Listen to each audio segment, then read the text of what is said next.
નમસ્કાર મિત્રો, ઓછી ઊંઘ લેતા લોકો થઈ જજો સાવધાન। આજના આધુનિક અને ઝડપી યુગમાં દર બીજી વ્યક્તિ અશાંત ઊંઘે કે નિંદ્રાહીન તો પીડાતી હોય છે।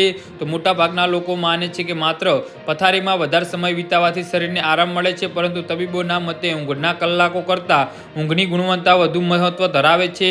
અમદાવાદના ક્લબ બેબીલોન ખાતે આયોજિત 3 દિવસીય ઇન્ટરનેશનલ કોન્ફરન્સમાં દેશ વિદેશના 250થી વધારે સ્લીપ પેરાલિસ્ટોની ઊંઘ અને મગજના રિચાર્જિંગ પર મહત્વનું મંથન કર્યું હતું।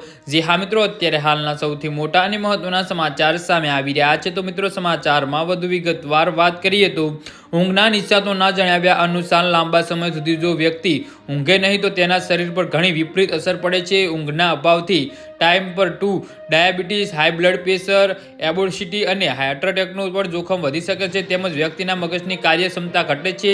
તે ડિપ્રેશન, એન્ઝાયટી અને અલ્ઝાઇમર કે માનસિક તણાવનો સ્ટ્રોકનો પણ ભોગ બની શકે છે।